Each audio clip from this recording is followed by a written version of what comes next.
पानी टोपाई रास्ता को ओह्लैले महिला। नयगढ़ जिला Ranpur block Ranpur NAC 4 number ward को गत 15 दिन है पानी आसुनथिबा अभियोग रे रास्ता रोक कर प्रतिवाद कर लोके। हाथ में बाल्टी माठिया धरी रास्ता उपर बसी महिला।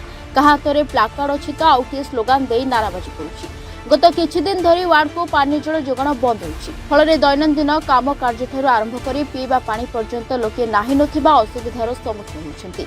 बारंबार समस्या संपर्क में स्थानीय प्रशासन और जनप्रतिनिधि को जणाइथिले मध्य कोनोसी स्थायी समाधान होई नथिबा अभियोग करिसेंति वार्डवासी। शेष में बाध्य होई मुख्य रास्ता अवरोध करी प्रतिवाद को ओह्लाइथिबा कहिसेंति। तापर छिडाइसेंति पानी पाउन आज्ञा आ कोन असुविधा लोक माने एठी परिश्रा करूछन्ती कंदी मुंडे मां भौणी माने केही बाहरी पर नाहंदी। सरकार को पाखु जाउछ ताको पाखु एनएसी की जाउछ हम कथा कहि सुननादी पानी दउनादी। काहा को ऊपर अभियोग करथिले एनएसी रे जे चेयरमैन अछंती कि ईओ अछंती। चेयरमैन निजे कहिदे पानी देबे बोली ईओ को पाखु जाइनु आमे राजा बाबू को कहिदलु राजा बाबू पानी देबे। के दिन ला पानी समस्या रहिछि 8 दिन हेलानी। कोन कहले आपन कहला पर आपन कोन उत्तर देले किछ कहले हां देबी टैंकर पठे बोली मुळू टैंकर पठे नांदी। एबे आपन केते दिन 8 दिन ला असुविधा होछ। टोटल 5 नंबर वार्ड ना कोटा टोटली 4 नंबर वार्ड सेठी ड्रेन टा फाटी जाय ये कोडिसनी खोलिसंती हमकु दउनादी 5 नंबर वार्ड रे ड्रेन खोला आइछि।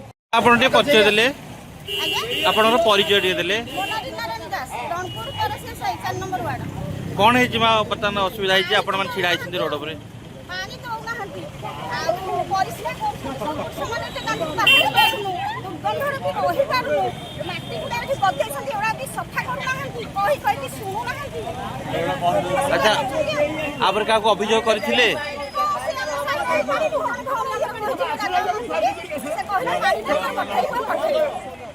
राजा मान से कोन अछंती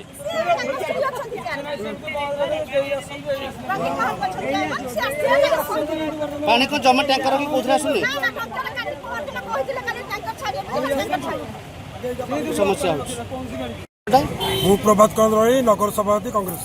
कौन है बर्तमान माँ मैंने बर्तमान रास्ता पर छिड़ा वार्ड नंबर 4 रे पानी पे से बहुत बारंबार अभियोग कले आज जाके पानी दौना बहुत हईराण होती सी जाकि पोखरी पानी आनी तेणु यार तुरंत विचार कर शीघ्र पानी दे जाऊ ना तार तुरंत रणपुर बंद कर रास्ता आगामी दिन में रणपुर बंद कर अभियोग अभियोग आम माँ भणी मैंने राजा महांती जो चेयरमैन स्वामी को अभियोग करते दौना तार विचार कर तुरंत कार्य कौन चाहूँ पानी न मिले कौन पानी न मिले रास्ता रोक कराई आगामी दिन रणपुर बंद कर तुरंत पानी जोगाण स्वाभाविक करा नगले आंदोलन को आहुरी जोरदार कराजिबो बोली चेतावनी दैछन्ति।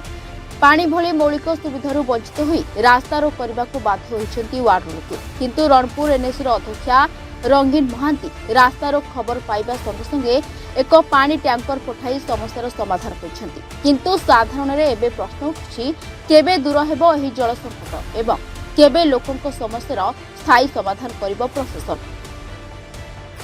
Ranpur Asit Ranjan Parida reporters today.